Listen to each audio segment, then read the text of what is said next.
ආයිබෝවන් ඔයාලා හැමෝටම Cakenshapes YouTube channel එකට ගොඩාක් ආදරෙන් ඔයාලව එකතු කරගන්නවා. ඉතින් කේක් හදන්න ඉගෙන ගන්න ඔයාලට ගොඩාක් වැදගත් වෙන වීඩියෝ එකක් තමයි අදත් මම අරගෙන ඇවිල්ලා තියෙන්නේ. ඉතින් ඔයාලට වීඩියෝ එක දැක්ක ගමන් තේරෙනවා ඇති මොකක් ගැනද අද මම කතා කරන්න සූදානම් වෙන්නේ කියලා. ඉතින් මේ තියෙන්නේ දවස් කීපයකට කලින් මම හදාගත්ත fondant කෑලි කීපයක්. ඉතින් මේ fondant කෑලි ටික ගොඩාක් හයි වෙලා තියෙන්නේ මට අතින් නීඩ් කරලා යථා තත්වයට පත් කරගන්න බැරි තරම්. ඉතින් අද මම ඔයාලට කියලා දෙනවා මම කොහොමද මේ විදියට හයි වෙච්ච fondant නැවතත් යථා තත්වයට පත් කරගන්නේ කියලා.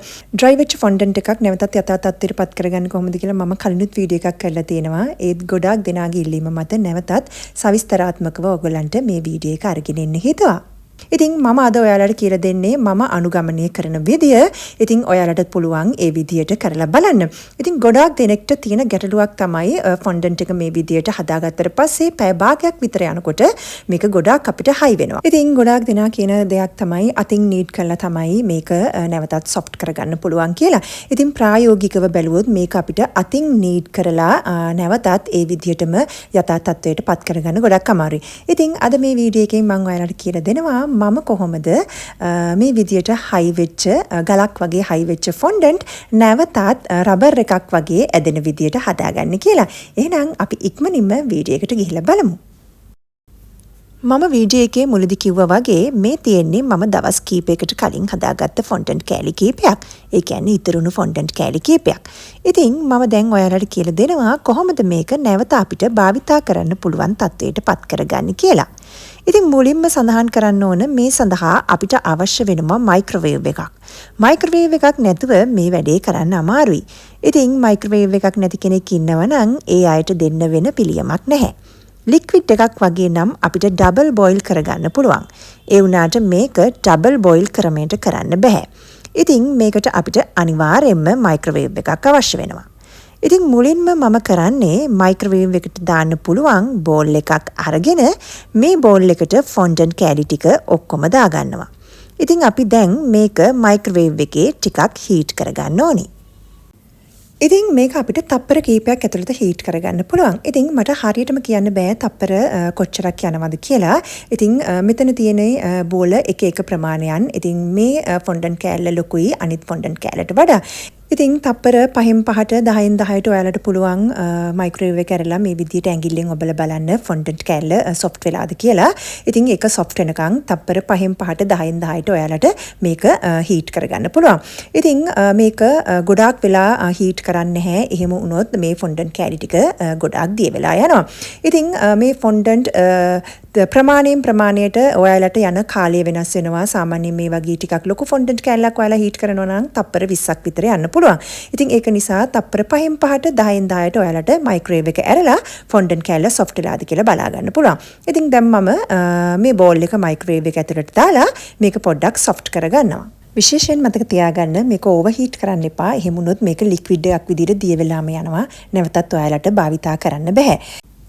ඉතින් දැන් මම මේක තප්පර කීපයක් හීට් කරගන්නවා. ඉතින් මෙතන ගොඩක් fondant බෝල තියෙන නිසා මම මුලින්ම තප්පර 20ක් වගේ මේක හීට් කරගන්නවා.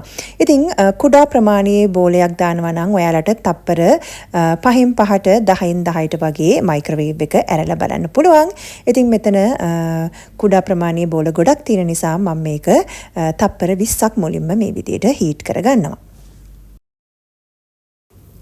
තප්පර 20කට පස්සේ මේ විදිහට මයික්‍රොවේව් එක ඇරලා මම ඇඟිල්ලෙන් මේ විදිහට ඔබලා බලනවා. ඉතින් මේක දැන් ටිකක් soft වෙලා තියෙන්නේ. මම මේ ප්‍රමාණයෙන් අරගෙන ඉස්සෙල්ලාම නීඩ් කරලා බලනවා. ඉතින් මුලින්ම වෙනදා වගේම මම ටේබල් එකට මේ විදිහට corn flour ටිකක් හොඳින් දාගෙන හීට් කරගත්ත fondant කෑලි ටික මේ වගේ දාගෙන දැන් නීඩ් කරගන්න තමයි ලෑස්ති වෙන්නේ. ඔන්න ඉතින් මේ තියෙන්නේ මම භාවිතා කරන තවත් ටිප් එකක් තමයි. ඉතින් මම භාවිතා කරන්නේ shortening. ඔයාලට shortening නැත්නම් ඔයාලට බටර් ටිකක් මේ විදියට අතේ තවරගෙන මේ fondant බෝලය මේ විදියට හොඳින් නීඩ් කරගන්න පුළුවන්.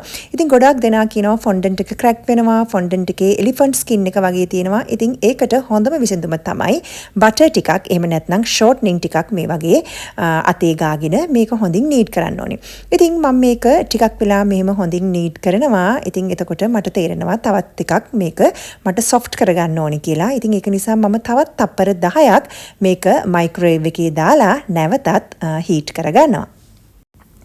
ඊට පස්සේ නැවතත් මම corn flour ටිකක් ටේබල් টොප් එකට දාගෙන හීට් කරගත්ත ෆොන්ඩන්ට් ටික දාගන්නවා. ඉතින් ඔයාලට ඇඟිල්ලෙන් මේ විදිහට එබුවාම තේරෙනවා ෆොන්ඩන්ට් එක ගොඩක් soft වෙලා කියලා.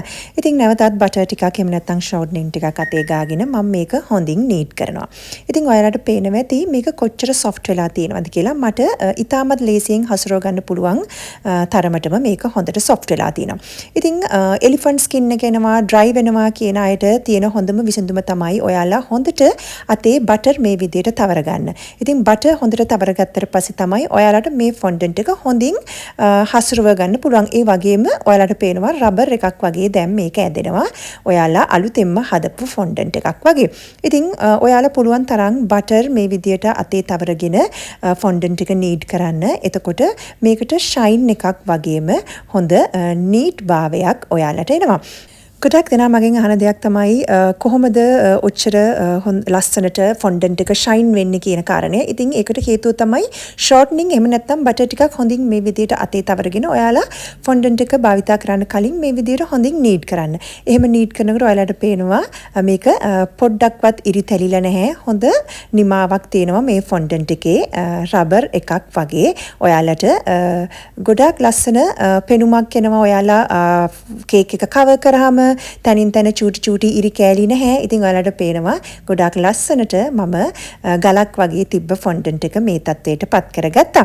ඉතින් මේ විදිහට තමයි මම ෆොන්ඩන්ට් ඉතුරු වෙච්ච කෑලි නැවතත් භාවිතා කරන්න පුළුවන් මට්ටමට හදාගන්නේ.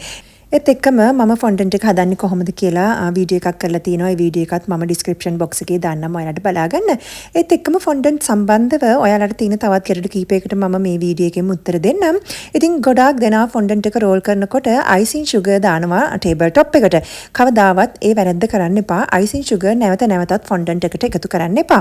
ඔයාලා ෆොන්ඩන්ට් එක හැදුවට පස්සේ ෆොන්ඩන්ට් එක රෝල් කරනකොට ඔයාලා සම්පූර්ණයෙන්ම භාවිතා කරන්න ඕනේ corn flour. corn flour භාවිතා කරලා තමයි ෆොන්ඩන්ට් එක ටේබල් එකට ඇලෙන එක අපි වළක්ව ගන්න ඕනේ. ඔයාලා නැවතත් icing sugar ෆොන්ඩන්ට් එකට එකතු කරනවා කියන්නේ ෆොන්ඩන්ට් එකේ dry භාවය වැඩි වෙනවා. ඒ කියන්නේ ඔයගොල්ලෝ කියන්නේ elephant skin එක එනවා කියලා. ඒ elephant skin එක එන එක නැවතත් වැඩි වෙනවා. ඉතින් ඒක නිසා ෆොන්ඩන්ට් එක හැදුවට පස්සේ රෝල් කරනකොට කවදාවත් නැවතත් icing sugar දාලා ෆොන්ඩන්ට් එක රෝල් කරන්න එපා. corn flour විතරක් භාවිතා කරන්න.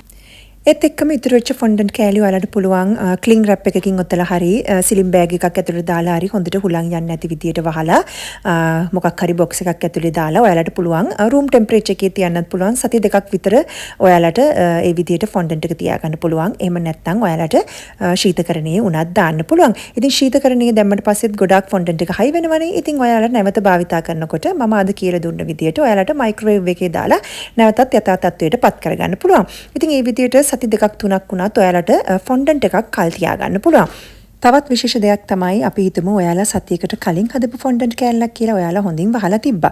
ඉතින් ඒ වුණාට ඔයාලා නැවත පාවිච්චි කරන්න බලනකොට ඒ ෆොන්ඩන්ට් එකේ වතුර ගතිය එහෙම නැත්නම් තෙත ගතියක් වගේ තියෙනවා නම් ඒ ෆොන්ඩන්ට් එක භාවිතා කරන්න එපා. ඒ කියන්නේ ඒ ෆොන්ඩන්ට් එක ඇතුළට හුලං ගිහිලා තියෙනවා. ඉතින් ඒක නිසා හොඳින් ගලක් වගේ හයි වෙලා වේලිලා තියෙන තත්ත්වයේ තියෙනවා නම් විතරක් ඒක නැවත පාවිච්චියට ඔයාලට මේ විදිහට මයික්‍රෝවේව් එකේ දාලා සොෆ්ට් කරලා ගන්න පුළුවන්. ඔයාලට පේනවා ඇති මේ ෆොන්ඩන්ට් එකේ කොච්චර ෂයින් එකක් තියෙනවද කියලා. ඉතින් අපි බටර් හරි shortening හරි භාවිතා කළොත් තමයි මේ විදිහට ෂයින් එකක් එන්නේ. ඉතින් මේ තියෙන්නේ මම අද නැවතත් සකස් කරගත්ත ෆොන්ඩන්ට් කෑල්ල. ඉතින් මම හොඳින් corn flour ටේබල් টොප් එකට දාගෙන තියෙන්නේ. ඉතින් ඊට පස්සේ මේ විදිහට ටික මම මේක රෝල් කරගන්නවා. ඉතින් ඔයාලට පේනවා ඇති මම මේක කොහොමද රෝල් කරගන්නේ කියලා. ඉතින් ෆොන්ඩන්ට් එක රෝලින් පින් එකේ ඇලෙනවට මම නැවතත් corn flour ටිකක් ෆොන්ඩන්ට් එක උඩින් ඉහ ගන්නවා. ඉතින් ඊට පස්සේ තමයි ටිකින් ටික මේ වගේ පැත්තෙන් පැත්ත හරව තමයි අපි හරි විදියට ෆොන්ඩන්ට් එකක් රෝල් කරගන්න ඕනේ. එතකොට ෆොන්ඩන්ට් එක ටේබල් එකට ඇලෙන ප්‍රමාණය අපිට අඩු කරගන්න පුළුවන්. ඉතින් නැවතත් ඔයාලට පුළුවන් ෆොන්ඩන්ට් එක ටේබල් එකට ඇලෙනවා නම් corn flour ඉහ ගන්න.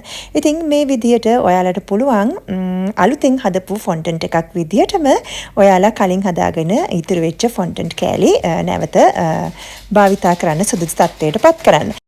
මේ වීඩියෝ එකත් ඔයාලට ගොඩක් ප්‍රයෝජනවත් වෙයි කියලා විශ්වාස කරනවා. එහෙනම් අද මේ වීඩියෝ එකෙන් සමුගන්නවා. නැවතත් මේ වගේම වීඩියෝ එකකින් හමු වෙනකන් ඔයාලට සුබ දවසක්.